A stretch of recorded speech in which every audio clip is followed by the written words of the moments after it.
Hello and welcome to And the Runner-Up Is.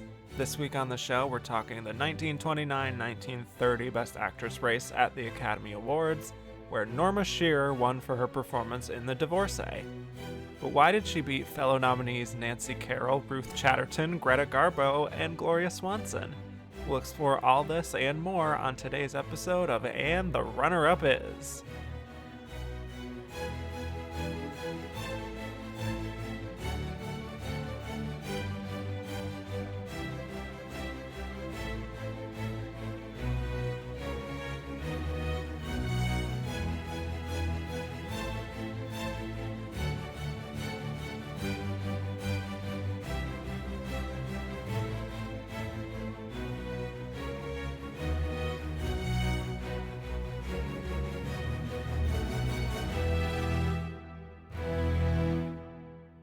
Hello and welcome back to And the Runner-Up Is. I'm your host, Kevin Jacobson, here to break down the third year of Best Actress at the Oscars, which comprised the years 1929 and 1930.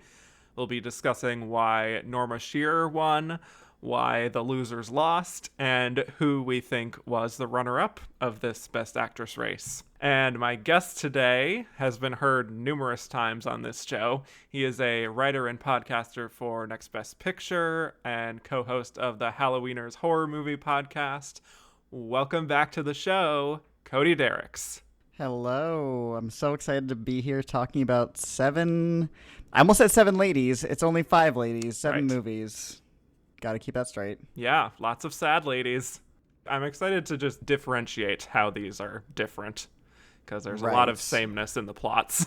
Right. It's, does she not have kid or husband? Both, maybe one, not the other. Also alcoholism. Got it. And either way, she's pretty sad about it. She's pretty sad. Yeah, so thank you again for agreeing to do this episode, which does have the most homework of all Best Actress years. We're talking about 7 films today, most of any year in this category in 93 years. So, wow. Truly, you took one for the team. Right, I don't want to say I'm like an overachiever or teacher's pet, but I think the evidence would point to the contrary. Perhaps. Well, before we talk about this year, I would love for the audience to get to know your taste when it comes to Best Actress at the Oscars. My first question for you is, what is your favorite Best Actress win of all time? So I have a lot of performances that I genuinely adore in this category. I don't think it's controversial to say this category has produced some of the best winners that any of the performance categories I've seen. I'm a big fan of, obviously, Frances McDormand in Fargo. I love Olivia de Havilland in The Heiress. Silence of the Lambs, I got to stick up for a horror performance winning. But my number one of all time, there's really no contest, is easily Elizabeth Taylor in Who's Afraid of Virginia Woolf. I think she's just an absolute hurricane in that movie, and especially seeing Butterfield 8, which is more of a kind of light drizzle of a storm. It's really incredible to see her work there, especially because she is very close to the age I am now, and you would never, realize that she was that young in real life, playing a character that has clearly seen so many years, so many hard years. I think it's just unbelievable work that really has yet to be topped.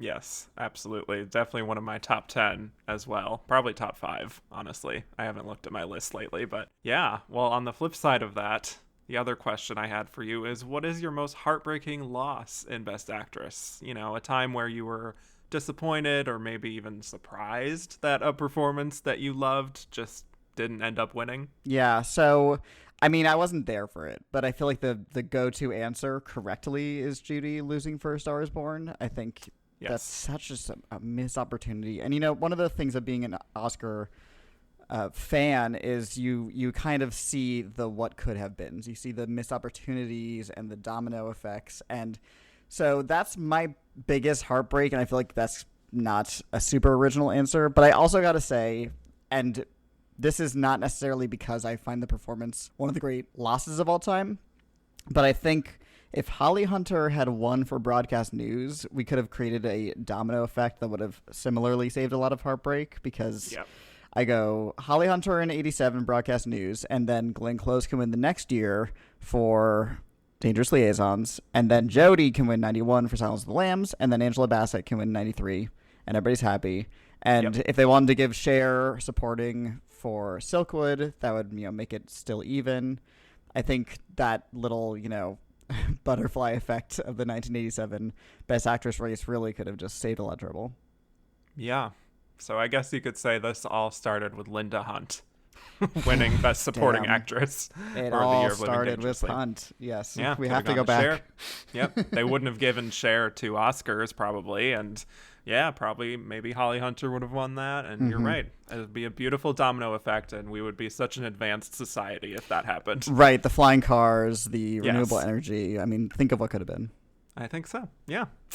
Well, that's a very good answer. We really have a lot to get to, though, with this third Academy Awards. Don't want it to be super duper long, but let's get right to it.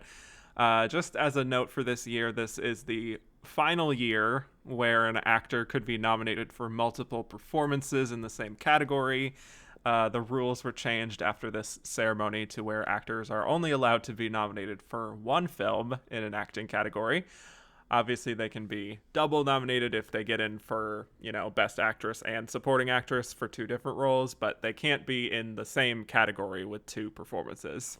So we have 2 actresses here getting in for multiple films at this ceremony, which is why we're talking about 7 movies.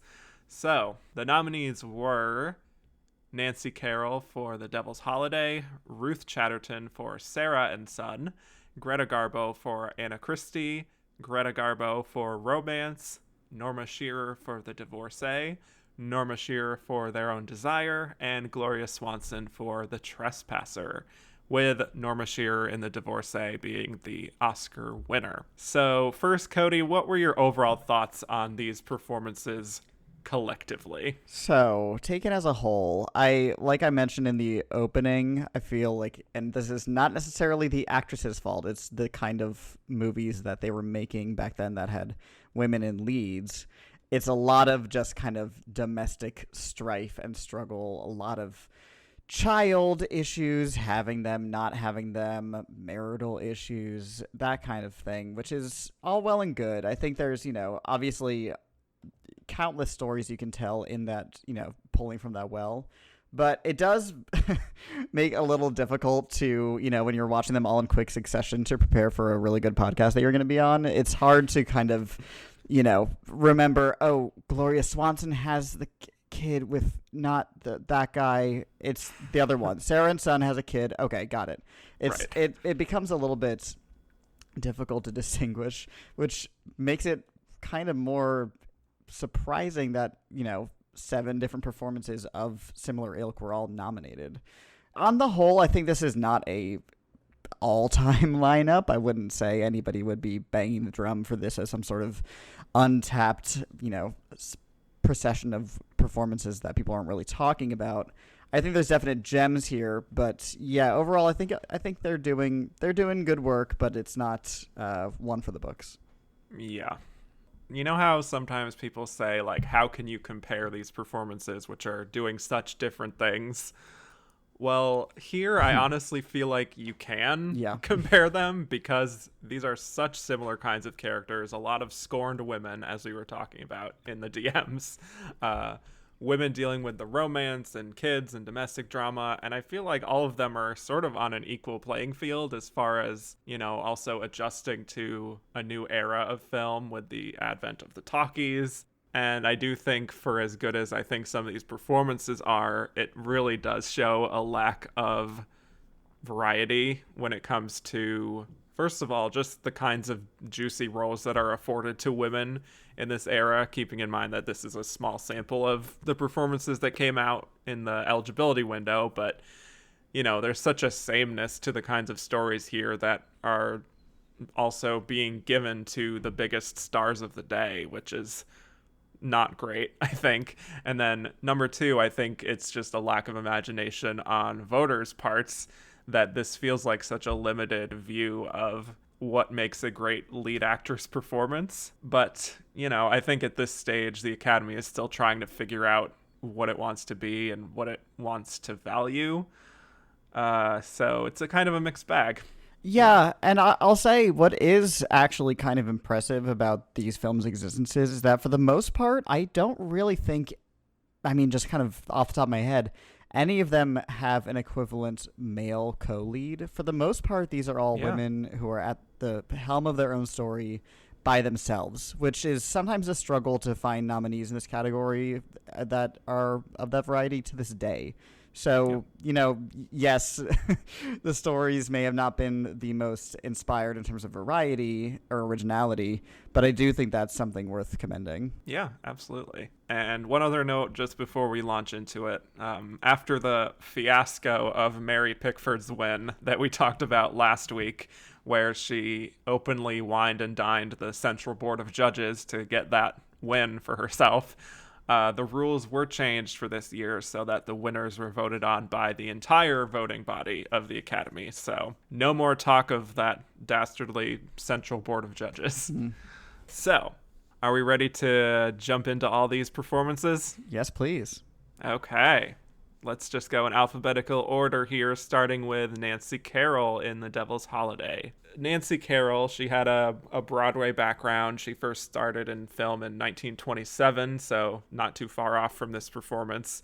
She was in a lot of successful comedies, and she would become quite popular with the public, but on the flip side, she also apparently had a not so great reputation in Hollywood because, she actually stood up for herself and wanted good quality roles.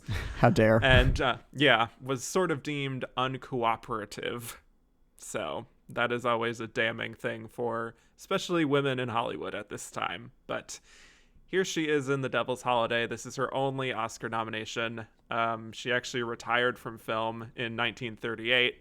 So she's playing Hallie Hobart, who is a very enterprising young woman who enjoys an active social life, and she decides to woo a rich guy named David Stone, played by Phillips Holmes, kind of with ulterior motives of gaining his fortune and living a nice lifestyle. And he just falls head over heels for her. They get married. She goes to his very rich estate and has a bit of a guilty conscience, especially when his family sees that she might be a gold digger. So then David literally falls head over heels when he's pushed down the stairs by his brother after a big fight. So David is very injured. The family pays her to go away, basically. But she finds that when she's away from him, she has developed some real feelings for him. So that is The Devil's Holiday. I don't think it's a great film, but I will say I do think this is a great performance. Cody, what were your thoughts? Yeah, overall, I thought the movie was okay. I thought it had an interesting first act, and that's actually a pattern. I'm probably going to say that a lot with this lineup. I think the first act sets up some really great stuff, and then they are either willfully or not kind of restricted by the times in terms of what they can do with the rest of the film. So it comes across as very moralizing for the most part. It's a woman in the gutter that they have to rescue. And I don't think there's, much interest to be mined from that story. We've been telling it since, literally biblical days. So as a film, I didn't find it too thrilling or eye-opening. But I agree. I think she's pretty good here. I think she has a kind of unrehearsed quality to her. It doesn't feel very polished, which sometimes is a bad thing. Sometimes you want a veneer to a performance, but I think it matters to this character and her growth that she kind of has a fly by the seat of her pants quality to her. And yeah, I think she brings good levels to her performance while also sticking with period acting styles, which is a hard needle to thread. Yeah. Something also that I failed to mention in our intro is that, Cody, you are also an actor, right? Yes, correct. So well, I feel like when there's not a raging pandemic, I am, but sure. Yes. Yes. So I feel like you can definitely lend even more perspective to this kind of style. But yeah, sometimes. Just wanted to mention that. But I really loved her energy in this. Very effortless, very comfortable in front of the camera. I don't really have a lot to complain about. I think she's really good in the scenes where she's sort of flirting with David and just totally wrapping him around her finger, sort of by playing hard to get. I think she plays it subtly enough so that it wouldn't be, an obvious tell to David that she's manipulating him. Mm-hmm. But she has that little glint in her eye that I think we know as an audience what she's doing. And I do think it's kind of a deceptively hard part to play because her emotions are really fluctuating throughout a lot of the film when it comes to her feelings for David, where, you know, in the beginning, she's just doing this for ulterior motives, but is still having to express a certain level of affection for him. So she can't be too obvious or too winky. But I think, you know, and seeing how much he adores her and how much his accident really affects her emotionally later on, she is still showing that affection, but the way she expresses it in the end feels more authentic, you know, and a little less guarded. Yeah, and it is, I imagine, was pretty hard at the time, and even to this day, to get audiences to care about the fate of a character who does such an outwardly, you know, bad thing as go into a marriage just to spite somebody, which also feels like to me a big old plan with little payoff, but okay, go off, sis. But I think it is a challenge to be able to get audiences of any time period to like a character like that, and I think she succeeds. Yeah. And it's actually a similar arc and kind of performance, the style that I talked about with Gloria Swanson in Sadie Thompson on the first episode, where, you know, she's lived this kind of hard and fast lifestyle, but by the end, she's sort of ready to settle down. And how do you make that journey feel authentic and earned while still maintaining this spirit of the character that we grew to love in the beginning? You know, I think that's what Gloria Swanson did very well in that film, and I think Nancy Carroll does very well here. Like, even the scene where she's beginning to feel a little bit of regret for having taken the money and now she gets to live this lifestyle. I noticed that her voice is a little bit higher as she's like talking about all the diamonds and the pearls, and is almost trying to convince herself and remind herself that this is what she wanted. But then it's just her guilt is eating her up, and she realizes maybe she doesn't have the value in these things that she thought. Yeah, it feels like somebody reckoning with the fact that they're in a movie in a way. She's like, oh, I guess I don't have to follow this script that I laid out for myself. Right, exactly. So there's a lot going on beneath the surface there that I think she communicates it very well. Just another funny little moment that I wrote down, because it's a lighter performance, generally speaking, more towards the beginning than the end, but it's lighter to me than a lot of the other performances here, where, you know, there's this moment where she's like in David's father's office and he has this big jar of corn.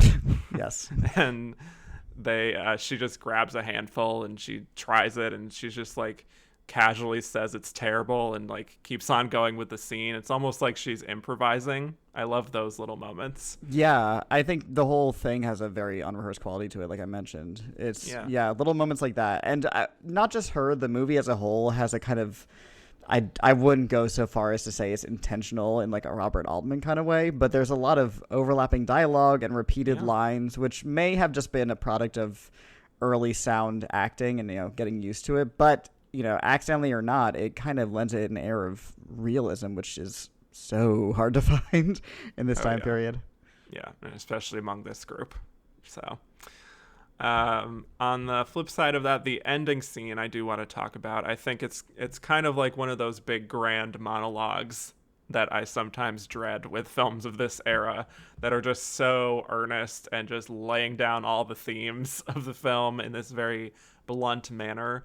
But even there, I do think she manages to pull that off with at least some sense of realism. You know, it's the moment where David's fallen down again. He falls a lot in this film, and she's feeling these very heightened emotions, but she's sort of ready to atone essentially for taking the money, and she's expressing to David's father that she's sorry and she's hoping that she can be forgiven, which also takes on this sort of religious tone because the family is quite religious, and he has this really ridiculous moment after she's done with her monologue where he's looking up to the sky and is just like, "Father, a young heart is open for your love," in this very grave tone, which totally ruins it. But, you know, before that, I think the way she expresses that desperation is very very raw, and it feels unrehearsed also, because that's something that could be very rehearsed, feeling that speech, and I think she even plays that off pretty well.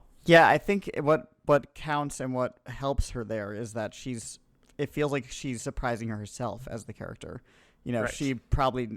We know she never saw herself getting to this point in her life where she was begging for the forgiveness of a man who was, from outside the city, and all that wouldn't be believable if she hadn't played the first act where she's, they keep making mentions of prostitution, but like not in as explicit terms as that. If she hadn't played that part so believably, it wouldn't make the transition as compelling as it was. Right. Yeah. This is just a review of the film from the New York Times that I found of Nancy Carroll's performance. They said Nancy Carroll, who has hitherto confined her screen efforts to light parts, undertakes in this current subject a serious role, and the excellence of her portrayal is surprising. Surprising. Which feels slightly shady. Yeah, exactly. But still. It's like we didn't think you had it in you. Basically, that's what this nomination sort of feels like. It's like, wow, this is a real discovery moment for us. And it's a shame that, it didn't really result in more for her after this. But again, her reputation, I think, sort of preceded her, sadly. Mm-hmm. Did you have any other thoughts on Nancy Carroll or this film? No, that truly is all my notes. Thanks, Miss Carroll. Yes. All right, well, let's move on to a very interesting one. Ruth Chatterton for Sarah and Son. This is Ruth Chatterton's second consecutive nomination. Go Ruth. Unfortunately, this was it for her. This was the end. We talked about her on the last episode with Madam X, where she played a woman who is separated from her son and finally reunites with him later in life. Wow. And here she is playing a woman who is separated from her son and finally reunites with him later in life. Except this time, she has an accent. Yeah, she went back for seconds. Yes, and a very thick accent. She is playing an Austrian immigrant, which she's really leaning into pretty hard. So the film is about her character. Her name is Sarah Storm. I love that name, by the way. And Sarah is an entertainer in vaudeville, and her partner is a guy named Jim, who's a real piece of work. They have a kid, but he doesn't really care about his kid at all. He doesn't want the responsibility. Eventually, he joins the Marines and also decides to just straight up send their kid away to another family. So Sarah is left completely confused and upset and trying to find her son. So this was a difficult watch, not just for the subject matter, but it hasn't been restored. So it's tough to even understand what's happening, at least on my end, and sort of what's being said even. So what were your thoughts on old Ruth Chatterton here? Yeah, I this is probably not only my least favorite film in the lineup, I think pretty easily my least favorite performance. Not to say it's bad. I think she has moments where she, especially later in the film, kind of imbues it with a sense of world weariness, which I think works for this movie about somebody who's just had like everything in life just taken from her. That being said, it is a very melodramatic, over-the-top movie and performance. She's doing some big stuff here that doesn't always pay off. It kind of feels like she's in her own little world for a lot of the performance, kind of just operating on autopilot almost. There's also a lot of weird moments of singing from her, which I'm not really quite sure why. I mean, she's a performer, so it makes sense in those scenes, but there's some scenes where she's just kind of walking around singing, and I wonder if that's maybe an early sound type thing, like, oh, she can sing. Let's just give him a few bars, Ruth. Yeah, I don't know. Yeah, that's fun. But I really did enjoy Ruth Chatterton in Madam X. This, on the other hand, is not good. Yeah. I think she really overplays this character in a very two-dimensional way, and I'm really not convinced by much of anything she's doing in this. There's just a lot of theatricality in the way she plays it that there's just no room for subtlety. I mentioned when I talked about Madam X that she has this sort of high pitch at the beginning of that film that feels very unnatural and almost like a Madeline Kahn doing her comedy bits. Oh, wow. And that's kind of the mode she's in for the duration of this film, except she's also adding the layer of an accent on top of that. And there are certain lines. There's one that I wrote down where, like, Jim tells her to leave him alone, and she says, "I could leave you alone so good you would be surprised." And that's something you say where you're like, yeah, I'm going to give it to him. And then as soon as it comes out of your mouth, you're like, that was the worst thing I've ever said in my life. Exactly. So, moments like that, I'm just like, I don't know if anyone could really make this kind of dialogue work. Right. But even still, it's all just really playing to the back row. And, I also get why this kind of accent work, transformation, in your face kind of style would be appealing to Oscar voters. It traditionally has accent work, but it just does not hold up today. Yeah, you kind of see the shadow of what was to come in terms of how they would appreciate performances, because like you said, there's an accent. And also, I wonder if this is, an early example of an Afterglow nomination.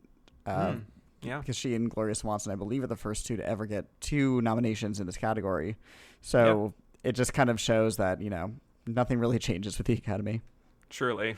There are differences, but some things truly stay the same. We're talking about performances from almost 100 years ago, and it's sort of the same general things that are impressing the Academy. But she does have a lot of big showcase scenes in this, but because she's playing it on the same sort of heightened level, I really feel that those moments don't even land like they should. Like, there's a moment where she's been set up to believe that another boy is her son, and she's really emoting, but I'm not really feeling anything. And especially in that scene, like, her face isn't really even that expressive, so I don't know. I don't really see the mix of emotions that she's supposed to be feeling in that scene. Yeah, I think I mentioned to you, the movie reminds me of, it feels like Changeling meets Finding Nemo, and it's not as interesting as it may sound based on that combo. Right. I know. So, I don't know. I mean, the only scene I really like her is in the scene at the end where she's reunited with her real son, which does happen in this very contrived way. But the scene they have together on the boat, I think there's finally, for me, a nice ease to her performance, which is what you're supposed to feel, that there's a natural chemistry there because this is her real son. I think she's probably best in those final few scenes there. And also, I do think that she does reflect that there has been a real passage of time very well, where Agreed, she is a little more weary in the second half of the film, and then in the last scene at the hospital, you really are feeling that sense that she's been through so much. Yeah, So I'll give her that. I agree. She changes her accent. I think her work in the later sections, the time jump sections, are probably definitely more impressive for me, which is funny because I feel like that's probably not what got her the nomination. I feel like it was that, melodramatic early parts. Probably. Yeah. Well, I mean, just reading another review from that time, they said that Ruth Chatterton, who has been highly successful in screen work since the talking films came into vogue, gives another splendid performance. And then they also go on to mention that she makes the character's English improve over the course of the film. Is that something that you noticed? Because I didn't necessarily. I maybe I wasn't paying the most attention to this film. I don't think that subtle journey really conveyed itself across this not subtle movie. Like you said, the sound was hard to literally understand. Yeah, I really wish I could have recommended this because I really did not love, but at least really appreciate her performance in Madam X.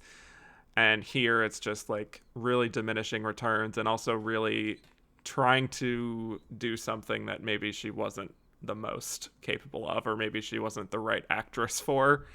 So I will say I have to give it credit. I believe, and correct me if I'm wrong, this is the first nominated performance from a female director. It is. Yeah. Yes, the director Dorothy Arzner. Yeah, the first woman to direct an Oscar-nominated performance. Go Dorothy. So that's impressive. And they would be, Yeah. few and far between after this. So I feel like that is They really worthy would. of pointing out. But I think that's so great that it already happens at the third Academy Awards. You would think it wouldn't happen until like the 70s maybe. But yeah, also just a note for Ruth Chatterton and her popularity. Later in the year there was a poll from the West Coast film exhibitors, and they actually voted her the second female star of the year behind our Woman of the Year here, Norma Shearer. Okay. And both this and Madam X were pretty sizable hits. So even if Ruth Chatterton isn't necessarily an actress that is remembered on the sort of tier of the Gloria Swansons and the even Norma Shearer, she was a pretty decent box office success for herself. Okay, that's interesting. It's funny that it would be Garbo would be below them, but who am I to, judge the poll takers of 1930? Yeah, I don't know if they were feeling kind of like protective of Americans or whatever, but it gets weird in that time. But yeah, that's pretty much all I have to say on Ruth Chatterton. Unfortunately, did you have anything else? No, that's it. Okay, perfect. Moving on. Great. Well, you teed up our next person very well, Greta Garbo. Big one here. So she does have 2 nominated performances. Greta Garbo is a bona fide legend, especially when you look at this and you're like Nancy Carroll, Ruth Chatterton. We don't really have a cultural knowledge of them as much, but Greta Garbo is a very different story. She just had this great mystery to her and almost like an elusiveness that made people really lean in and want to know more about her. And she really had risen to prominence with a lot of silent films, which made her actually the top star at MGM in sheer box office power. And here we come to Anna Christie. So this was her first talkie. So the public had a pretty good sense of who she was, what her screen presence was, to the extent that this film was famously promoted as the film where Garbo talks. So the public was sort of finally gonna get a chance to hear her speak, and it was pretty well regarded, actually. And in the film, she plays the titular Anna Christie, who is a 20-year-old woman who was sent away by her father at a young age to live with her cousins. She had a really rough time growing up, and now she's come back to reunite with her father, and she discovers that he's a captain on a coal barge, and eventually she meets a sailor named Matt, who she develops a relationship with, but she also has this baggage in her past that she's afraid to really divulge, which causes some tension. So Greta Garbo, I mean, like I said, full-blown star, one of the most respected actresses of this era, and this is one of her most famous films. So the question is, Cody, does she live up to the hype? Yes. Good. Yeah, I was really impressed by the way the film made the audience wait for her entrance, and that may just be a product of, being based on the source material it is, but the fact that they took a 4-act Eugene O'Neill play and condensed it into 89 minutes really shows that they could have done whatever they wanted with it and had her enter sooner. But it takes a true 15 minutes for her to enter, and when she does, it really does feel like an event. She, kind of storms into the scene really dramatically, and I think that opening bar scene, which is a long sequence with her and Marie Dressler and her father comes in, it's probably, I think, by far the best part of the movie. She is really selling the kind of already world weary at age 20 that is necessary for this character to work. She is also playing a very specific type of drunk. It's easy to play drunk that is arms swinging and, falling over and slurring your words. She's playing very tired and quiet, which is really effective for the most part. And, she adds into that, like, kind of subtle mood swings that also play into the less subtle acting styles of the era.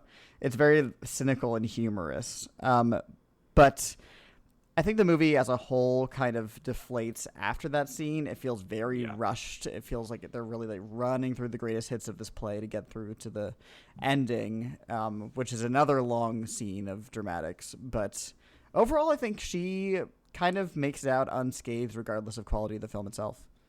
Yeah, I really enjoy her here, especially as you said at the beginning of the film where she's at the bar and she's hanging out with Marie Dressler, future Best Actress winner Marie Dressler. She's phenomenal in this. If there was a supporting really category is. this year, I would have been rooting for her.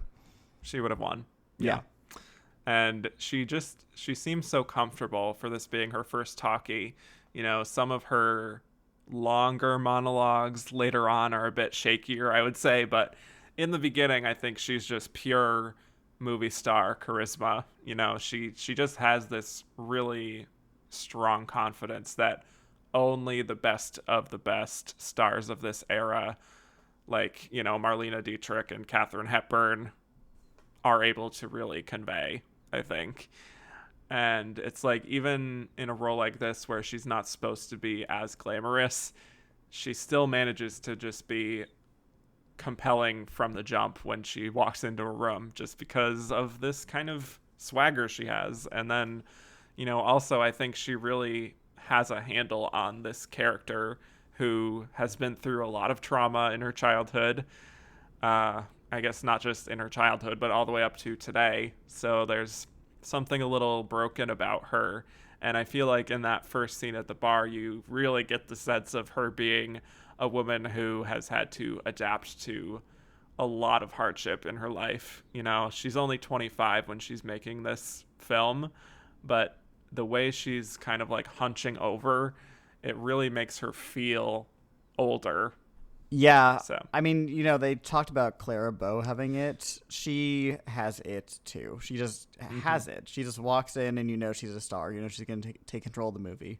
And yeah, Right. like you said, I think those later scenes are a little bit shakier. I think she kind of, it feels like she's bringing a silent film physicality into the sound era, which kind of creates a weird dissonance when you're speaking. You know, that Yeah. type of performance gets that silent acting gets, I think, kind of disregarded unfairly because it's still a style of acting. It just is, Right. you know, fitting the form, and it doesn't quite fit this form, unfortunately. Yeah, it's a tough blend. But I do want to co-sign her and Marie Dressler, I think, are probably, they have my favorite dynamic in the film. You know, the way that Marie Dressler is just totally playing the town drunk.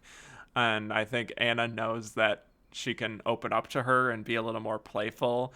Like, she says a few times in the film that she just hates men, especially after everything she's been through. And, you know, I can't help but feel that energy reflected in that scene with her and Marie Dressler, who is, yeah, the only other woman she interacts with in the film. And, you know, you compare that to her scenes with her father, and then even later on with Matt, you know, there's just this tension in the air and there's almost this hesitance on her part, which, you know, I think, you know, I was sort of missing the easiness of the beginning scenes with Marie Dressler, but I think it's very intentional on her part what she's doing with her relationships with men. Yeah, it's you get everything you need from her of her past in her performance, which Yeah. again, I feel like we're seeing a lot of that in this category this year, and I think Garbo sells it the best pretty easily. There is this habit that she has, though, especially in the second half of the film. Maybe that's just more when I noticed it, but the whole, like, putting her hand on her head and Yeah. just, like, running her hand through her hair, and it's always in the same place, always the same kind of gesture, and it's like whenever she's feeling very upset and distressed, it's sort of the same thing she's going back to. I don't feel like there's a lot of variation in that, and it's something that once you see it, you really can't unsee it. It's a little Yeah. more stage acty. It's like once you see Debbie Reynolds' impression of Meryl, it's I know. Yes. all her performances have a different shade to them. Again, I don't think it's a bad thing. It's just something that you notice, and it's like, oh, she's working here. Yeah, exactly. But, you know, at the same time, I do think she is able to reflect so many different emotions like nobody else in this category is able to do. You know, the moment where she's very gradually developing a relationship with Matt and trying to decide if she wants to be with him. I do like that side of her acting compared to some of her big grand moments, which are again a little clunkier, a little more one note. Also, I don't know if it was just the mood that I was in while I was watching the film again, but like by the end of the film, I don't know about you, but I'm just really exhausted. Yeah, it's a Like, lot. And I think that's a side effect of it being condensed in the way it is. I haven't read the play, but like I said, it's 4 acts. So unless it's 4 acts of 15 minutes, there's no way for, everything in the play to have gotten in the movie. yeah. Yeah, I don't know if it's the film or what it was, but I just sort of wanted to get away from these characters after a while. Like, it's only 90 minutes, which is actually on the longer end compared to other films here, but the dynamic, especially towards the end, just has a real unpleasantness to it, which is fine. Not every film has to be, like, pleasant per se, but I don't really think it's dramatically interesting enough to pull off that tone that it's going for, which is really showing that these flawed characters who have been through the ringer of life, and they're just finding a little bit of solace in each other, because then it gets to the end and Matt is like making her swear up and down that she's never loved any other man before him in this very possessive, almost abusive way. Yeah, and again, maybe in the source material that's played a little bit more for the kind of horrifying modern interpretation of it, but in the movie it comes across as really earnest and unpleasant to watch, like you said. Yeah, right. And she's just like promising him that she never has, and it is really uncomfortable to watch, especially after everything that she's been through with men. And it feels like it's sort of wanting to give us a bit of a happy ending where the three of them, her and Matt and her father, can sort of live somewhat harmoniously, but I don't know. I have my doubts that this is a relationship that's going to last. Right. And again, if it had played that kind of, if it had played into that, I think it would be a more interesting movie. But the way the film kind of spirals towards its ending, it almost makes it hard to grasp why exactly the characters would want the ending they're aiming for, if that makes sense. Because we only see the like deepest lows of their lives, really, because again, it's so condensed that you don't get moments, except for little instances here and there, of kind of enamoring you to these characters, like why you would care that they want to get back together. So yeah, it just kind of, I completely agree. It's very unpleasant by the end. Yeah, and I do sort of want to go back to, even if we're just kind of hanging around a bar in the first 15 minutes of the film, I sort of missed that energy because it feels like it has a little more variety to it and more of those ups and downs, as you were alluding to there. So yeah, it definitely peters out. That's certainly a trend with these films, but it was a big hit. It was the highest grossing film of 1930. And it really launched her into a new era of her career in the business. Naturally, the reviews were very focused on her voice. A lot of them seemed pretty impressed, maybe surprised by, how deep it was. And the New York Times even described it as masculine. The New York Herald Tribune said it was hearty and throaty and all representative of what made her such a fascinating subject to so many people. My favorite is Picture Play, which said it was the voice that shook the world. So lots of hyperbole in the air about Greta Garbo's voice. I mean, it is very sultry and draws you in and very powerful, but when it's sort of like the entire focus of a review, there's not a lot of talk that I could find of her actual performance. Sure. So. It's funny because, there's nothing that can really replicate the feeling of what they must have felt in 1930 to be unsure of what an actor sounded like. I mean, I guess the closest thing would be like when an actor is cast in a musical nowadays and it's like, can they sing? But even that, you have an idea of how their vocals would sound to a degree. This is really weird, but yeah, I mean, that's such a time and place kind of moment of inspiration, and I guess I can see why it became a hit then, if there was that much curiosity. Oh, yes, a big curio factor there. All right, so let's get to Romance, a very vague title. This is her second talkie, which was released about 5 or 6 months after Anna Christie. And here she is playing an Italian opera singer, Rita Cavallini, who is having an affair with a rich guy, Cornelius Van Tuyl, played by Lewis Stone. But then she also meets Cornelius's friend, a minister, Tom, played by Gavin Gordon, and he's much younger than Cornelius, somewhere around her age, and so she falls in love with him, he falls in love with her, but, much like Anna Christie, she doesn't reveal the truth about her being in an affair with Cornelius, so awkward love triangle ensues. I'll go first with this one. I think this is a significant step down from Anna Christie, not just in the quality of the film, but also in her performance. She does not seem particularly invested in this character, and I think this is like a combination of two of her weaknesses, which is that, her sort of disaffected sensibility can be utilized very well, but it comes off as very just disinterested here. Plus, she's asked to perform these long monologues, and it doesn't really feel natural to her, I don't think. No, I don't have a lot to say about this movie or this performance. It's a movie I like to call a who cares movie. It ends and you're like, who cares? Like, what was the point of that? I feel similarly actually about Coquette, the Mary Pickford one from the previous year. Yeah. Who cares? Mm-hmm. This one is just, it's so basic. It's like barely a story. I get very little out of Garbo here.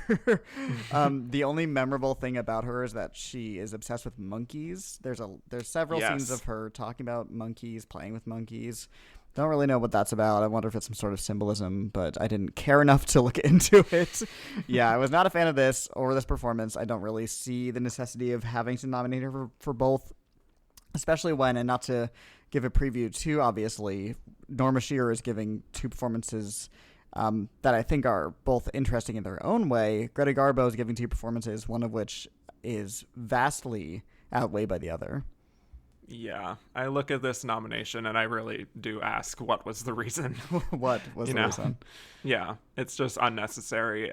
It's sort of like what I was saying with Ruth Chatterton, where what she's asked to do is so over the top and almost maudlin that it just comes across forced. I mean, she certainly specialized in these kinds of like tortured characters who were just devastatingly beautiful, but also just depressed and kind of aloof and maybe not comfortable with that attention. So I get the reason that she was cast in this, but the material is just not it, Yeah. I mean, like, there's this moment where it seems like in the beginning she's flirting with him and she just sort of says a line and then just slowly sips her drink while making eye contact with him. And it just reads like a parody to me. Right. I mean, full disclosure, I watched this movie while cleaning my kitchen, and I feel like that's the amount of attention you should give to it. That is correct. Yes. Also, she's playing an opera singer, and specifically a soprano. Mm-hmm. I mean, I don't know how much we actually see her in close-up on stage, from what I can remember in the film, but we do at least hear a few performances at the concert hall, and it's a very high register. I mean, I know that with talking and singing, people can use different registers sometimes, but I do really think we're really straining when her natural speaking voice is quite a bit lower and the singing voice we hear is very much a different voice. Yeah, no way. Just saying. Yeah, it's like saying James Earl Jones is a high tenor. Like, it's just not believable. Yeah. What are we doing? Truly. I also think it doesn't help that her co-star is a total nothing. Oh my God. And they have little to no chemistry. I think that's part of that factors into the who cares-ness of this movie. You know, when the movie's called Romance and it's about a romance and you don't care about the romance, what's the point? What if there was a romance? What if? Really makes you think. Yes. it's to the point where she's like talking about how Tom has just inspired this great love in her. And I'm just not convinced in the slightest. Like, he's just giving her nothing. And I sort of feel bad because I was reading behind the scenes, and Greta Garbo actually picked him out to co-star with her. Okay. And he wasn't really like super comfortable with a big leading role like this. And then, he kind of struggled through it a little bit, and it wasn't exactly received the best, and he never had a leading role again. Sorry, buddy. Can't really say I am too heartbroken over that, but yeah. I don't know. More like No Man's, Exactly. Thank Truly. But even just from reading behind the scenes, she was not exactly thrilled with the film either. She took a lot of convincing to even do the part. And then once she did, she almost immediately regretted it. Like, I think part of it was just how similar it was to roles like Anna Christie and some of her silent work. And she was actually hoping to diversify the kinds of roles that she was given. Like, I was reading that she wanted to play Joan of Arc at some point, which would have been pretty interesting. I do wonder how much her disinterest in this material really just sort of seeped into how she chose to play her role here. I do think that disinterest shows itself here, unfortunately, because I do really like her as an actress. She does have that sort of X Factor star quality that I love to see. It just is very lacking here, especially compared to Anna Christie. Yeah, and I guess, quality aside, there's not much to be sad about. Apparently it was a hit and she got nominated for it, so That's all I would really need. Yeah, but she didn't really have an interest in awards or even, I don't think, success like on the box office level either. She just wanted to do it for the work. She was a Frances McDormand of her day, you could say. Mm-hmm. But yeah, really the only thing I'll remember about this is just the fondness for monkeys. I'm not kidding. It's the only memorable thing about this because it's so odd and something otherwise so bland. And I mean, actually, if you compare her acting against the human characters, I feel like, you watch her in the scene with the monkeys and she's just like lighting up and it's like night and day. That's the real romance, her love for the monkeys. How about that? How about them bananas? I don't know. Yes, very good. Thank you. Also, one other thing, what is going on with the last scene with her where they have this conversation and they realize that they can't be together and she just is like posing like a statue? I mean, it was striking. It's memorable, which sure, I guess is a credit. Yeah, I that felt very stage bound. Like, you can see the curtain slowly falling on that tableau. Right. But we just sort of hold on her for like 30 seconds of her in the same like you gonna pose. Do something there, buddy? No? All right. Like very Norma Desmond like pose. Oh. Yeah. Anyway, just the only review I found here said, while one may find Miss Garbo's intonation not a little disappointing, her appearance and grace are bound to elicit admiration. What's with these reviews and sounding so shady? Like, I'm sure somebody would admire it. All right. Yes. Couldn't be me, but that's fine. Right. Happy for you. Yeah. Bless. Yes. Well, there are some reviewers who take on that tone these days, so I don't think that much has changed. All right. Well, instead of doing the Norma Shearer performance next, I want to save both of her performances for the end, if that's all right. Sure. We can go to the fabulous Gloria Swanson for The Trespasser.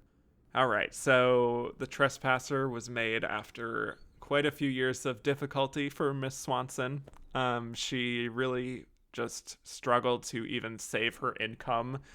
She worked on Queen Kelly, which was with Eric von Stroheim, who she really didn't care for, and he was fired from that film. And then later on, after The Trespasser, she actually helped to figure out like an alternate ending for the film. Anyway, negative press about that, difficulties in her personal life, and then she films The Trespasser, which is her first sound film, and not only that, it was the first American sound film I read to premiere in London, and it was a big, big hit, so certainly had a huge profile.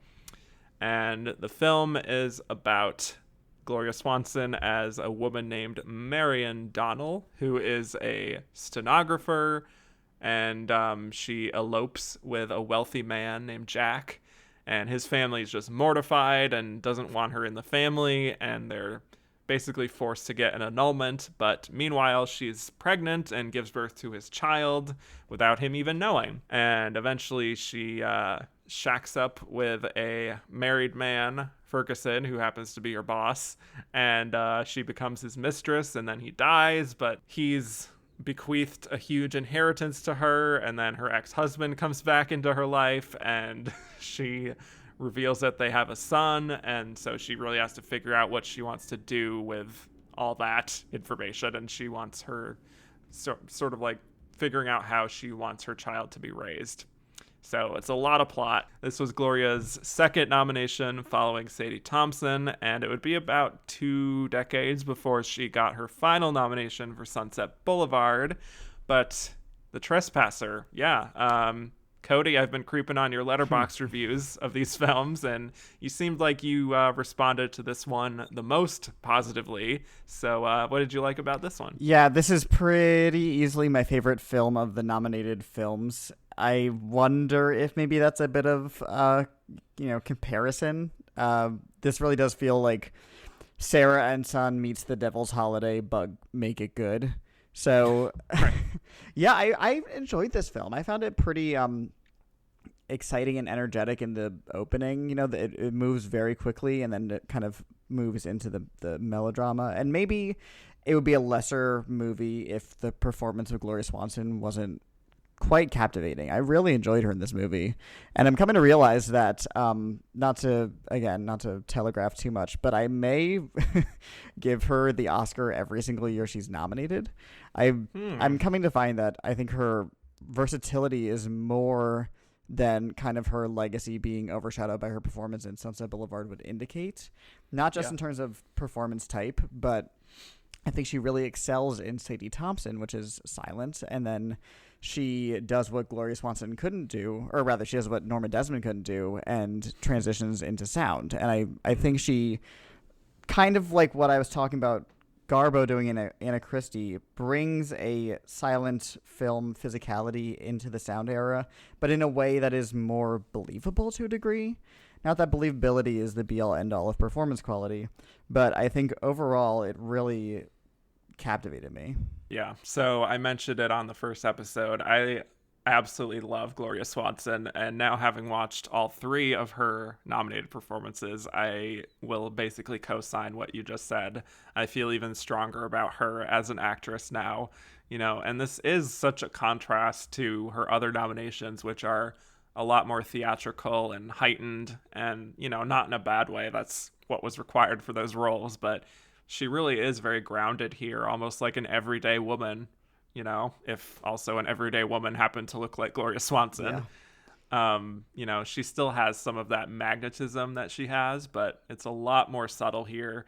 I think she's really able to fit this role, kind of like Nancy Carroll in Devil's Holiday, of someone who is the other woman, quote unquote, but sort of showing us who that woman is from her perspective, and she never really reverts to any kind of winking to the audience kind of charm like she does in Sadie Thompson. Maybe you might sort of expect that going into a Gloria Swanson film where she's playing a woman who's getting involved with men of a different class, and I was really struck by how sympathetic she makes this character and how the film doesn't really judge her very much. I mean, other characters do, but I don't think the film is ever not on her side. Yeah. So I respect that. And like I mentioned, I think she has such an energy in the beginning, and then once she's a single mother raising a baby, that energy is just gone, and it's believably drained, and the difference is shocking. And I think overall she brings a really believable level of dramatics to the film. Again, especially compared to her fellow nominees who were in equally dramatic movies with equally over-the-top stories and, very domestic-based dramatics. But she brings a much greater believability to it and thus gets more sympathy from us. Yeah, totally. And also, I do think she has a few moments in the film that do harken back to why she was such a successful silent film actress. I wanted to actually pinpoint the moment where Ferguson is on his deathbed and he's calling out for Marion even while his own wife is there, and she's just like mortified. And when he calls to her and wants her to kiss him, the look of embarrassment on her face when she looks at him and then she looks at his wife is just really palpable. And then when she kind of forces their hands together, all of this done silently, by the way, is very evocative. I also think she does a lot of good work with the young actor who's playing her son. I mean, yes, absolutely. There's a lot of warmth there that's shared between them. And normally you think like, oh, Gloria Swanson, maybe a little bit colder, almost like a viper, but here she's so gentle and so maternal with him that she really sells it. Yeah, there's a lot of warmth, and there's also, she does a thing which I haven't really seen in many movies of this era or otherwise, where she'll be kind of casually parenting while doing other things. She'll be holding the kid or like changing the kid's clothes while talking to an adult about something completely different. And part of that is the direction is letting her have those moments of believable parenting, but she sells it completely. You really get that she's been doing this for a while and she can do this with her eyes closed. Mm-hmm. Yeah, but she's not coasting at the same time. Right, exactly. She's putting in the work. Yeah.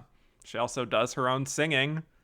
Right, that, much Garbo. like in Sarah and Son, she's just kind of wandering around singing at one point, not really quite sure. Again, I think it may have been, give us a tune, Gloria, like just something for the sound audience.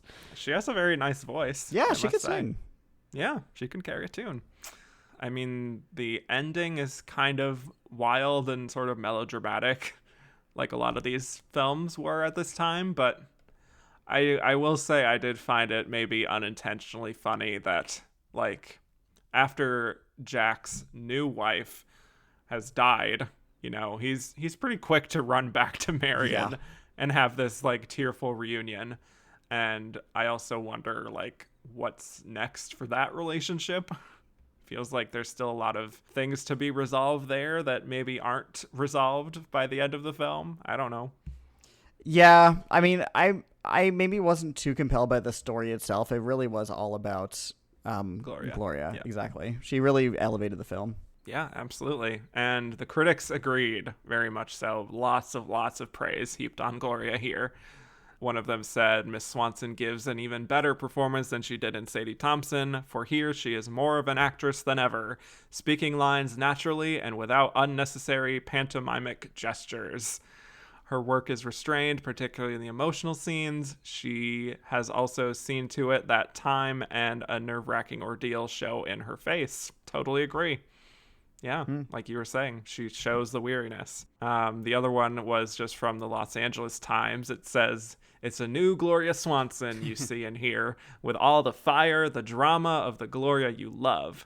You are amazed at her acting and stunned by the power of her portrayal, enchanted with the golden tones of her lovely voice in this, the greatest of all talking pictures. I love the tense there. You are amazed, not you will be or I was. It's like future perfect second person. You don't really see that a lot. Well, maybe it's something you can integrate into future reviews. I guess I shall. I guess yes. I guess I don't know. Yes. So that's Gloria Swanson. Adore her. Sad that I'm not going to talk about her again for 20 years. Yeah, check back in 2041 for that episode. Right. So, all right, let's get to our leading lady of the moment, shall we? Norma Shearer. Norma Shearer. All right.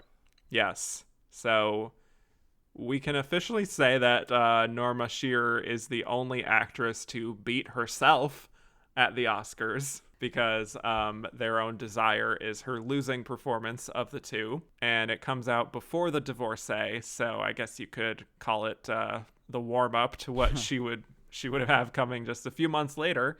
Very well liked at the time, proven track record in silent film. She married Irving Thalberg, who was the vice president of MGM. He was the head of production at MGM in 1927. And so I think she naturally had some pull with the company and was able to get a lot of great opportunities. We can discuss a little more of that maybe when we get to the Divorcee, but Their Own Desire. It's a film that is tied for the shortest film nominated in Best Actress of all time. It's a cool 65 minutes. Oh, when I saw that runtime, you don't even know the excitement, the thrill. Yeah. I mean, there are episodes of HBO dramas that are longer than this film. So, I mean, to its credit, it does go by very quickly, almost too quickly. But Norma Shearer is playing a woman named Lally Marlette, a great name. And she is a young woman of what seems like a pretty rich family, even though it's not really commented on that much. But she thinks that she is in a loving family, but it turns out her father is cheating on her mother with a woman named Beth Cheever. Oh, Beth Cheever. Oh, Beth. Yeah. And Lally just hates the woman. And when she finds this out, it just rocks her whole world. Her parents get a divorce. And then Lally meets a young guy named John, played by Robert Montgomery. They have a very quick connection. They fall in love. But then he reveals that he is actually the son of Beth Cheever. Ew. Yeah, which makes things pretty complicated for her. So, what do you think? Do you think this is, like I said, sort of like the warm-up for what she would do in the Divorcee, or does this performance have some merit to it on its own? I don't disagree. I think it's funny that you see a lot of patterns with this acting race, and I guess this is the year of Norma Shearer being shocked by infidelity around her. Yes. So True. Overall, I think she's pretty good in this one. It's not an amazing performance, and I think if she hadn't won, it would not be talked about at all. But the fact that she, like we said, beat herself is really kind of fun. I don't know how to put it any other way. But I think she has a good energy in this. She has a very kind of like natural, vivacious energy that just immediately enamors the audience to her characters. You see that in both movies. And like she has fun little lines, like after she's kissed for the first time by the guy, she says, "If that's the sample, there's no sale." That's fun. I wish I could talk like that. So overall, yeah, I kind of enjoyed this. I gotta say, before I forget, this is another film with kind of just random singing. There's at one point she's surrounded almost threateningly by some friends who I guess are also a barbershop quartet who are just singing at her for like 2 minutes, which in an hour and 6 minute movie, that is precious, precious time there. It's true. Yeah, her barbershop quartet friends. I still don't know the reason for that, but yeah, but I actually really like her here. I wasn't expecting to be that impressed just because the runtime, and I figured, there had to be a reason why the Divorcee was chosen instead of this to give her the Oscar, but yeah, I think she's really charming in the first half of the film. I think, this kind of a role as like the daughter of a wealthy family really strangely fits her like a glove. Yeah, she wears a lot of like riding outfits. It's that kind of character. She makes sense on a horse. Yeah. Let's put it that way. It just feels right. Doing polo and stuff like that. Yeah. She just has that confidence, that I don't know, that confident air about her that feels a little bit privileged, but also still someone who just cares very deeply about her family and her friends. She has this great spunky energy. I love all her little sassy remarks about like he-men and her little commentary about the gender dynamics. I do think she plays it up a little bit in the beginning and how she's just totally in the dark about what her father's doing.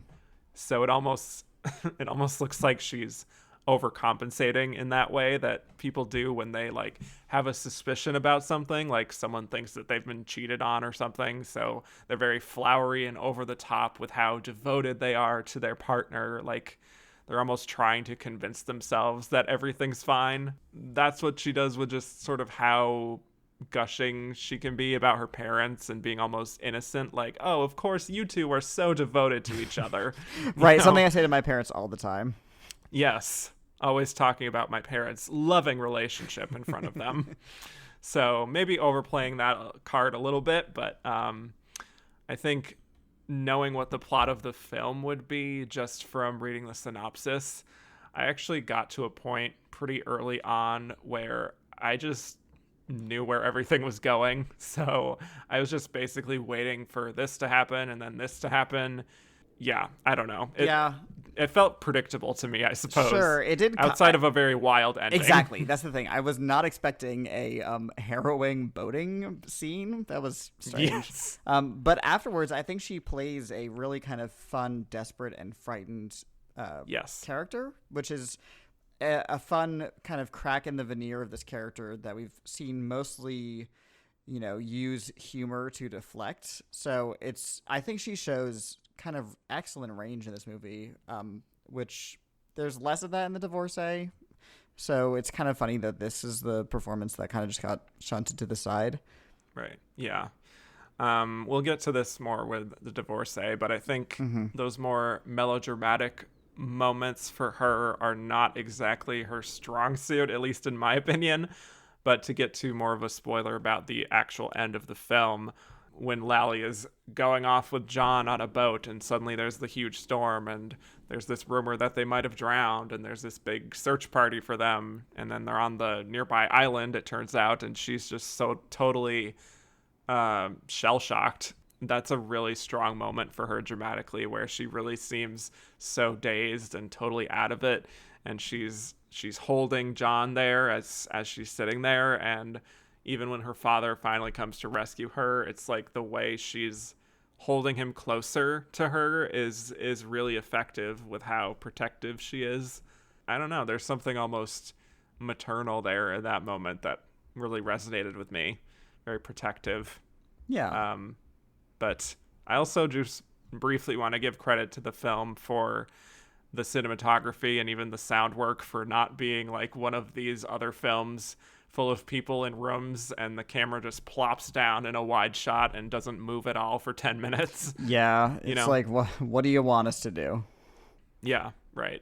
So, there's a number of outdoor scenes here.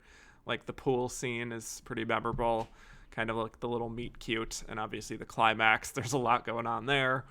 So at least this felt like something a little different, even if the plot was very similar.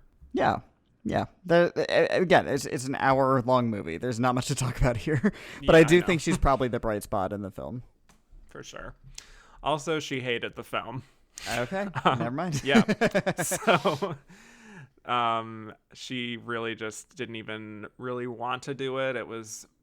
She felt for her it was still her being in the sort of goody two-shoes heroine kind of a role, where she wanted to be playing much more like dangerous and sort of sexier women. And even like the New York Times said, Miss Shearer's spontaneity and pleasing diction are worthy of a more plausible chronicle than that of this current film. Okay. I do love the phrase plausible chronicle. Yeah. It's like, we believe it. I mean, Right. And this movie gets close to being a who cares movie, but I think there's some more interesting things there than are usually evident in that little, derided micro genre. Agreed. I was definitely decently surprised. I wouldn't say pleasantly surprised, but I was like, okay, this is not as bad as or as surprised? useless as I thought. Yes. Okay. Yeah. It was not exactly a plausible chronicle, but I was Sure. plausibly surprised.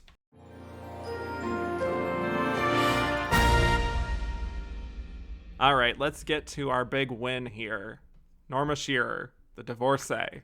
Here we go. So the big thing with this film is that she knew that the audience might forget her if she was away from the screen, or at least that's what she thought.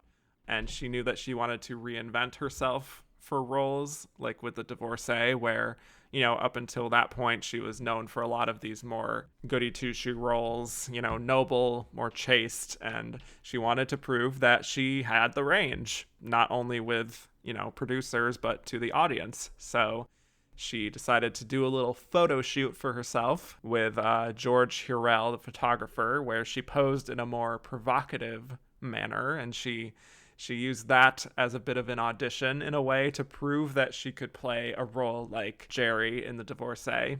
Irving Thalberg had bought the rights to Ex-Wife, which was the novel on which this was based, and his original choice to play Jerry was Joan Crawford, who has had some choice words for Norma Shearer. Perhaps you've read those, but she did not care for old Norma here. I'm shocked. Yes. So, kind of funny, even Irving Thalberg, Norma Shearer's husband, didn't really even think she was right for this role. So she set out to prove him wrong, and that she did. Sure, yeah. Yeah. So in the film, she is playing a woman named Jerry, who is a very hip, cosmopolitan woman, you could say, very in with the New York scene. She's going on all these social events with other sexy, hot people, you know? Sexy and hot, it's true. Yes. Having these big, elaborate gatherings. They do throw a lot of parties, I must say, but... Right. Like, I know you all talk about your jobs, but, like, are you doing them? Yeah, we never see it. So, anyway, she is basically getting ready to get married to this guy, Ted, played by Chester Morris, another guy who's not really given a lot, but we have another guy on the side, Paul, who desperately wants to be with her, but she is not responding to those feelings. So then we have Jerry and Ted. They're married for a few years, and then on their anniversary, she finds out, Ted's cheating on me. Yep. And so she's very upset, and he sort of tries to play it off, and then she just goes ahead and goes to cheat on him with his best friend. A classic move. And he's just completely incensed in the most hypocritical of ways. Oh my God, yeah. So they get a divorce. There's the divorce right there. She then just goes on to have all these different affairs with men, and then she decides, you know what, I want to settle down and try to reconnect with Ted again. All right, so Norma Shearer, our big winner of the year. I'm curious, just to start off, do you feel like she was right for the part? Are you team Norma here and sort of advocating for herself? So I applaud her wanting to branch out and give different performances. I'm not as familiar with her early work before this, so this is kind of the Norma Shearer I know. Right. Plus what was to follow with, Barretts of Wimple Street and all that. That being said, I think it's funny because I think the subject matter is definitely more mature, but I don't know if her performance is, if that makes sense. I still think she's pretty good in the movie. Again, similar to Their Own Desire, I think her best scenes are where she's kind of playing spunky or vivacious rather than dramatic and hurt. I think she kind of struggles a little bit in those scenes. But she does have some interesting moments of very, subtle to the point of almost being non-existent acting. Like, when she finds out her husband cheated on her, she goes completely blank, which could be, a poor choice, but I think it really does work. And then when she's, leaving the party with her husband's friend to cheat with him, there's a great shot of her sitting in the car with him, and she has this really distant look on her face. It's very devilish and almost reminds me of the Stanley Kubrick face that he would have people do, where they kind of look up under their eyelids at the camera. It's very almost off-putting in a way that I think maybe telegraphs how the movie wants you to feel about her actions here. Yeah. So, yeah, overall, I think the movie is pretty decent. I can't imagine how risque this must have felt to audiences at the time. You see open infidelity, and that's the main plot. It's not something that happens on the side. That's what the movie's about. Mm-hmm. So, yeah, I think that's something to recommend for it. Yeah.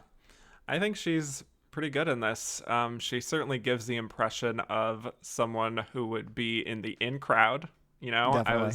I was picturing other stars in this role that could have done this, looking at Joan Crawford or even a Gloria Swanson, maybe in a few years, like a Katharine Hepburn.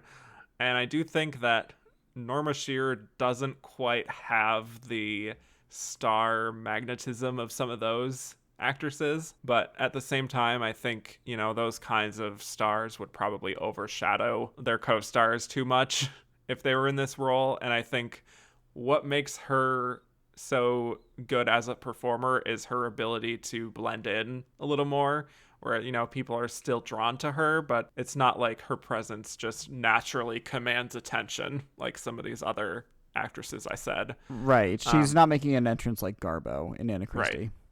She just feels like someone that you would meet in real life, someone who would be popular, certainly, but not totally unapproachable, which I do think works for this role. Yeah, she starts out very cool. Yeah. In a way, and the movie as a whole starts out pretty cool and modern and even feminist, and it maybe wanders away from that path a bit later on. Mm-hmm. But I think that's such an auspicious start to the film that I can see why audiences were drawn in. Yeah, something new. Yeah. I will also say I do think that there is a part of Norma Shearer that feels a little more effortful than some of her contemporaries, in the sense that she doesn't feel like a Greta Garbo or a Gloria Swanson, someone who just naturally has this charisma or this intangible quality about her. Mm-hmm. Like when I'm watching Norma Shearer, I do feel like she is putting in the effort, and that can make some of her performances and her films a little less compelling to watch than some others. I think she gives very good performances from the films that I've seen of her. And, I don't even mean that in a totally negative way, that I sense that there's a little more effort on her part. She's clearly developed her skills and has worked hard to get where she is. But, with this and with Their Own Desire and, Barrett's of Wimpole Street, I do feel like she is giving a strong effort and sort of does have these moments of brilliance, even if she doesn't always feel like the number one best choice for the role, if that makes sense. Yeah, I get that. I'm proud of her, I guess, for standing up for herself and getting this role, but I don't know if she brings something so totally unexpected to it. Right.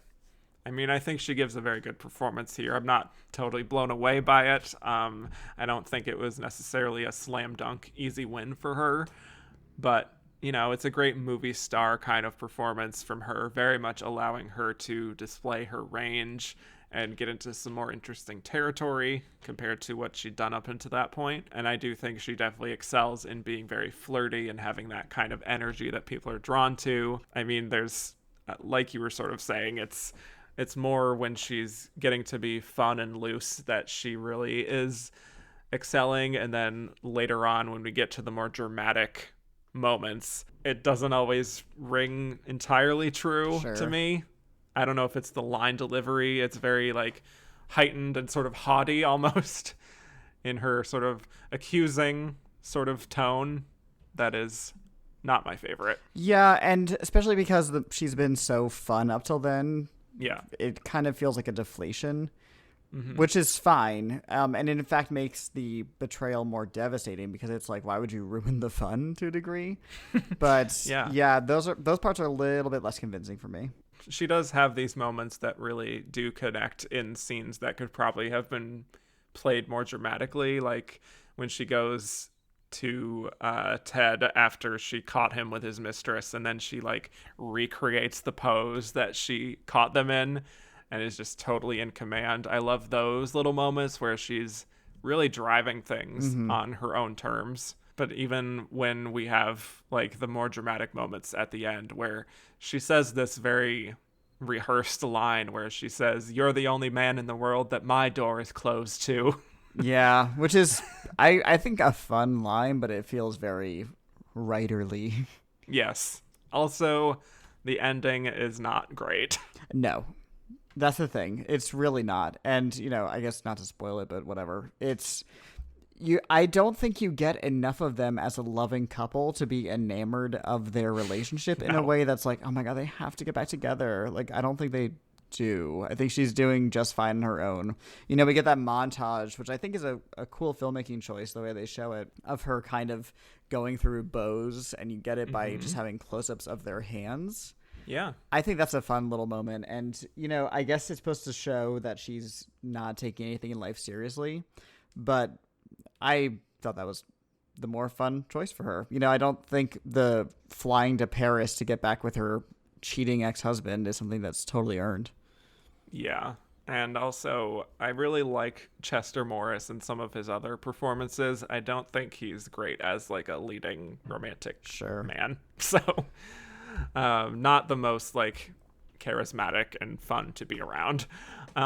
So yeah, the ending is not great, but she does good with what she has for the most part. Some of her scenes are worse than others, but it's not a performance that I can be too upset that won an Oscar, I guess. Yeah, I feel like it gets weirdly derided amongst Oscar fans, which I think there's much more moments of injustice to come.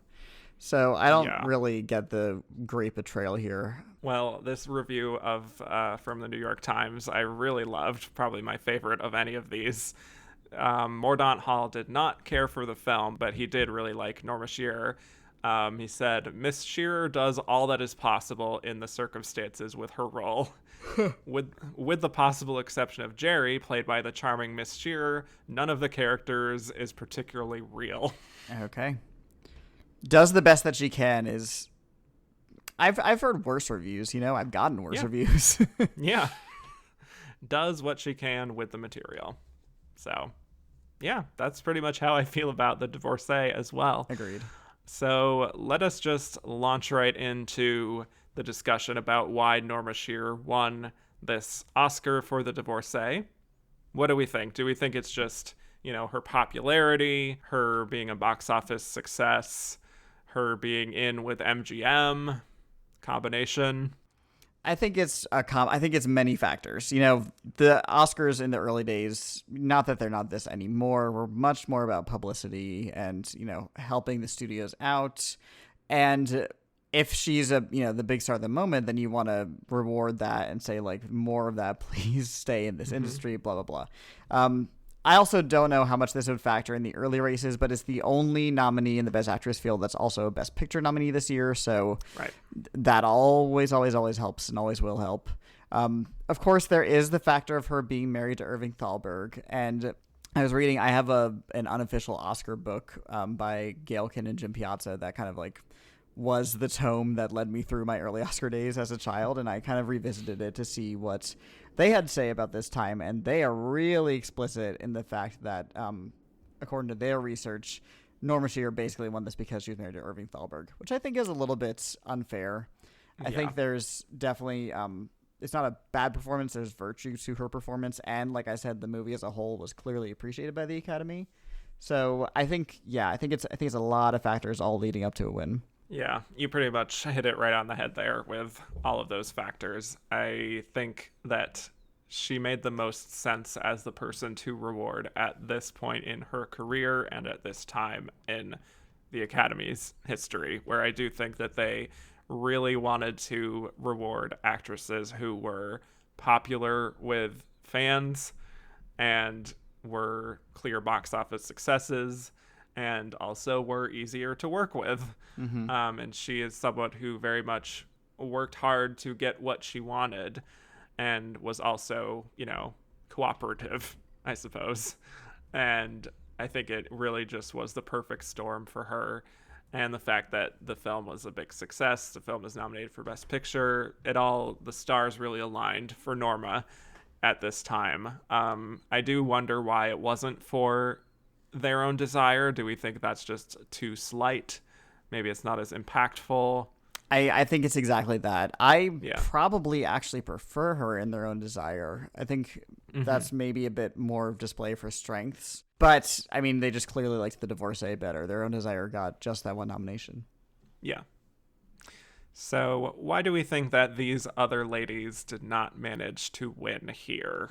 I mean, we can start just by talking about Nancy Carroll and Ruth Chatterton, who don't exactly have the reputation that Greta Garbo and Gloria Swanson have today. But I think with Nancy Carroll, there's a clear, discovery factor, almost too new. Maybe people thought it was a fluke, but I do think she's really, really good in it and wouldn't have minded her winning. With Ruth Chatterton, I do think it was possible that she could have come close just because they clearly were loving what she was doing at this time and was doing an accent. But I can also see people being divisive about that. Yeah, I thought similarly of her back-to-back nominations. So I thought maybe she may have come close, but maybe it was just an Afterglow nomination. It was never going to happen. Yeah. And then with Gloria Swanson, we actually talked a little bit about this on the first episode. She was not the most loved person in Hollywood, and she had a fair share of controversy. She was also coming off of the disaster of Queen Kelly, so I don't know if some of that personal stuff might have seeped into why she didn't win this, but I think it would have been very worthy for sure. And then with Greta Garbo, I think she didn't really play the game very much. You know, she was still maybe a little bit of a stranger to the in crowd of Hollywood. I do think that she probably would have come the closest, if anyone, to unseating Norma Shearer, just based on the fact that she also got 2 nominations. Yeah, I completely agree. I mean, she was the star of the moment. The Garbo Talks lives on to this day, which just shows the impact it had at the time. I definitely think her and Anna Christie was a strong competitor. All right. Well, before we officially decide who the runner-up was and also say who we would have voted for, we have a few Twitter questions that I wanted to get to.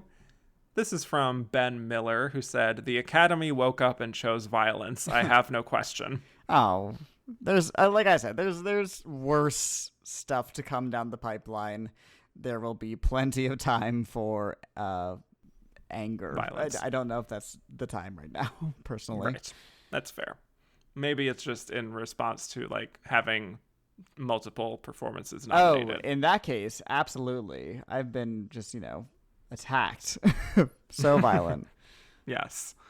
This is from Mark Lamb. Of the 5, why was Nancy Carroll's career so short? I mean, I think it's everything you mentioned. I think it's there's a lot of factors to it. And, there's always a shady history to this day of actresses whose careers hit highs and then just disappear for whatever reason. And there's usually extenuating factors to that. So I think there's probably something like that going on. Yeah. Her reputation was that she was difficult. Right. And that can be a very damning thing in Hollywood. Take of that what you will, Yes, exactly. This is from our friend Andrew Carden. I know this is a Best Actors podcast, but do you think Frederick March was worthy of a nomination for Sarah and Son? No, I don't. I don't think. To be honest, barely even registered. I watched that movie first, I think, so I had to go back and remind myself who he played. So I think that tells you all I need to know. All you need to know about what I thought of his performance. Yeah, I mean, love the guy, love what he would do later, but nothing here. So moving on. This is from Ale Opi Omi. Why did AMPAS in its early years nominate certain actors for multiple films while others were shortlisted for only one? All of them made lots of films every year, so it seems a little scattershot. I think it's interesting that the 2 actresses who get multiple nominations here are the ultimate winner and maybe her strongest competitor. So I think maybe there was just a lot of love to go around, which is funny because I mean, there's reasons why I think The Divorcee was the ultimate pick, and I think Anna Christie stands out above Romance head and shoulders. It's just funny that they felt the need to kind of toss a bone to those to the favorites with additional nominations. I mean, they were both huge stars, bankable stars. I mean, Gloria Swanson was bankable for a while, but again, was dealing with a lot of negative press. So, yeah, I think it just speaks to their popularity in Hollywood compared to the others that they were nominated with. Yep. It's pretty much that simple. This is from KFlea208. Do you think the Academy should allow actors and actresses to be nominated for multiple roles in the same category like they used to? Or should they allow actors and actresses to be double nominated in the same category, or just keep it how it is? I kind of think I'd be okay with them opening it back up to having multiple nominations from the same performer. It's the only category where that's not allowed, and it's such an old practice because I believe it's a relic of the studio system when they didn't want when stars could churn out movies, there was a fear of a category being dominated by like just one actor. I think it would prevent a lot of category fraud coming down the line. The first one that comes to mind is like Julianne Moore in The Hours going supporting because of Far From Heaven. So I'm okay with opening it back up, and with the speed in which movies are made nowadays, it's not like it happens that often, Right. Like you only get a Blood Diamond Departed year for Leo every so often. It's a much less frequent occurrence that it would not be it would not require as much policing, I think. Right. Well, I already answered this when we talked about this on the very first episode. Just to very briefly give my thoughts again, I do think an actor should have the opportunity to be double nominated in the same category. I think that is a archaic rule. Exactly. So, yeah. Give people more opportunities to be double nominated, because that's very exciting, I think. Right. It's fun when it happens across the category. So, I mean, like, imagine it in one category. We saw it with Soderbergh and director, and that was fun. Yeah. Yeah, exactly. All right. This is from Alex at AMG Review. Along similar lines somewhat, should the Academy relax the rule that would now disallow Shearer and Garbo to be up against themselves? And if that rule was in place then, which Garbo role would get in? I think probably Anna Christie. Absolutely. Clearly. Absolutely. Yeah. There's no contest. I don't think anybody would be pulling for romance over Anna Christie. It's surprising that it got in at all, let alone, if they had to pick one. And then with Norma Shearer, I think very clearly the Divorcee, obviously. Patrick Stokes says, is it only in retrospect that Garbo is seen as maybe Oscar's biggest omission, up there with Hitchcock? Or was there any mood in the 1930s of, why hasn't she got one of these already? I mean, I feel like that's evidenced because she would go on to get 2 more nominations, I believe, off the top of my head, pretty quickly. So I think there was a feeling of wanting to reward her, and then she, removed herself from the running by retiring so early. So I think it would have definitely happened at some point. They just maybe were stalling for time. Well, honestly, it's impossible for us to really know if there was that feeling in the air. I would say probably not yet. Right. That feeling of like, we have to give it to her. Definitely later on when she gets nominated for Camille and then Ninotchka, that may have been the attitude about her then, but I could also see some detractors who were maybe turned off by the fact that she did not care about any of this. Sure. I mean, that's always something that the Academy is fickle with. Sometimes they love it in the case of like George C. Scott, but sometimes they say, oh, you think you're too good for us. Right. This is from Gabe Guarin. What common through lines can you find in the works of Norma Shearer and Gloria Swanson? Good question. Well, in terms of performance quality, I think they both give perhaps the most modern performances of all the nominees. I think they imbue this acting style with a quality that doesn't, lend itself to histrionics and dramatics like some of the other nominees do. So that's commendable. And they're both, people who found success early on in Oscar. It's just funny that they kind of diverge career-wise, in that Norma Shearer goes on to get, I think, another 2 or 3 nominations and then stops, whereas Gloria Swanson wouldn't come back, like you said, for another 20 years. Yeah. I do think that you see 2 women here who are very career-focused and always chasing their, the great next role. I think they did have very high standards, and they knew what they wanted, which sometimes caused tension, especially in this, very patriarchal society at that time, which I think is also something that is reflected in their films, in these women who are taking charge of their lives, and they do still have the struggles with men and the personal life stuff. And quite a few of their films do have, them basically settling down into just becoming a wife and maybe losing some of their edge. But I think in a lot of their works, you do see 3-dimensional women with distinct personalities, and also just a level of glamour that I think maybe was appealing to audiences at that time who wanted some escapism during, the Great Depression. So agreed. Yeah. Mark Lamb said, how does The Divorcee rank as an early feminist movie? Well, shaky. Yeah, I mean, it starts out, and every time I watch it, I think this is the second time I've seen it, I'm kind of taken aback by how daring it is in not only letting her do what she wants, but in showing the hypocrisy of her husband in the way he reacts to it. And it doesn't even explicitly underline that he's being unfair, but I think that's to the film's credit because then it doesn't become like a message film. But I do think the last third or so kind of bungles that. It becomes, just another I gotta get back together with him. It's like Gone Girl in reverse almost, she like does the revenge early on and then she becomes the loving, dutiful wife afterwards. Yeah, the ending really does undo a lot of the surprising work that you see in the beginning. Yeah, and unfortunately. The beginning is good, though. I still think it's overall a good film. Yeah. It just loses something in the last half. Yeah. This is also from Mark Lamb. Norma Shearer seems to have intense relationships with fathers. Their own desire, a free soul, Barretts of Wimpole Street, coincidence, or a Shearer trope? I guess it's just something that she does well. Though. Yeah, good observation. I love finding patterns in actors like that, whether intentionally or not. You wonder if it's something that they were drawn to or if it was the studios pigeonholing them. Either way, it's like a fun thing to notice. Yeah. Like I was saying before, I think she weirdly fits into this kind of archetype really well of the daughter of a rich family. It's very specific. And I mean, you see that to this day. Like Amy Adams is always going to be struggling with something. There's things that people do well, and again, whether intentionally or not, they kind of find themselves stuck is the wrong word, I think, but definitely sitting in that kind of personality. Keira Knightley. She loves a corset. Yep. Bingo. This is from Steve. No, not that Steve. The other one. Oh, okay.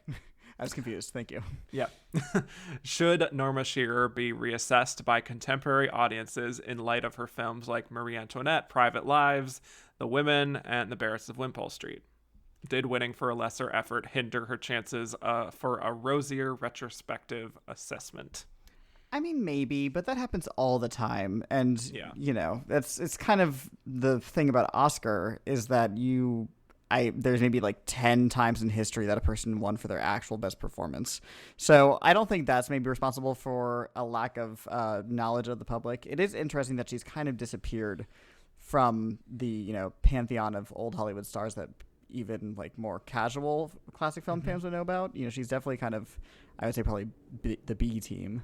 I think she should be getting a better reception in these days. Yeah. I can't say that she's an actress that excites me compared to some of her other contemporaries, but I think when you look at the history of film, I think what you see with Norma Shearer is one of the earlier examples of just a free-spirited woman who has her own agency and isn't really defined by being the wife or the girlfriend in a lot of her roles. I think she does represent a step forward in also just being like, a sexual person on screen, not just being put into these pure innocent roles. And that's something that would definitely go away in some regard as the Hays Code, did its damage on the kinds of roles that were allowed for women on screen. I also don't think that winning for a lesser effort really impacted much of anything. Yeah, I agree. I think it's something that she wanted to do at the time that she could do it, and like you said, the Hays Code really just would damage those efforts. And final question, this is from Chelsea. The Trespasser was Swanson's last big hit before Sunset Boulevard. Are there any 30s, 40s films or roles you think she'd excel in? So I'm glad I saw this question ahead of time because I went through my the films I have seen, and the one that jumped out to me is I think she could have been a really cool Mrs. Danvers in Rebecca. Oh my gosh. I love the performance we get of that role, but I can just see a very, stony, spooky performance out of her. I love it. Wow, someone should just do a deep fake of that. Oh my god. But yeah, I think absolutely there's a lot of roles, like honestly so many Bette Davis roles. I think she would have been great in. Definitely. And even some like screwball comedies, I think she could have potentially done pretty well. I think maybe even like a Mildred Pierce. Absolutely, yeah. Not to step on her rival Joan Crawford there, but I think that would fit her very well. Yeah, I only really know her in her biggest, Oscar type performances. So the idea of her in a screwball comedy is really interesting. I don't know. Could I'd be like a to fun see it. challenge. Yeah. All right. Well, let's get to our verdict here on who we think officially was the runner-up. So I feel pretty confident that it's Greta Garbo for Anna Christie, but what do you think? I completely agree. I think maybe, I don't know, there might have been something to Ruth Chatterton being a 2-time nominee so soon, but I think this is absolutely Garbo's big loss. It's the kind of performance that the Academy would go on to like. It was a zeitgeisty performance. It really kind of checkmarks all the things that Oscars seem to generally like, and they really, missed a chance here. I totally agree. Yeah, I almost wonder though if it was Norma Shearer to herself. That's possible too. Like we said, the Divorcee, they clearly liked more than their own desire, but the fact that they nominated her twice, who knows? Yeah. But I don't think it was necessarily going to be, Nancy Carroll, who was still pretty new. And with Ruth Chatterton, I could maybe see it just based on how much they liked her, but I could see that being quite divisive.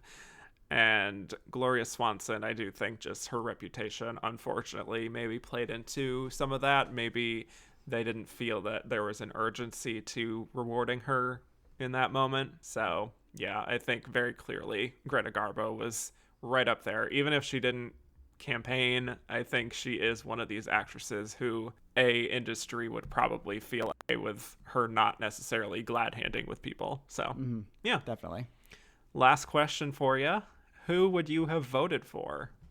So while I do like Garbo and Anna Christie, and I think it would have been a totally worthy win, I do have to give it to Gloria Swanson and The Trespasser. Like I said, I'm a little surprised that my preference all 3 times she's nominated is to vote for her, but I think she displays such a surprising versatility of ability and technique, not just the silent versus sound, but the types of performances she's playing, while always bringing a quality to her that is definitely, very Gloria Swanson, and I think this is just a display of her abilities. Yeah.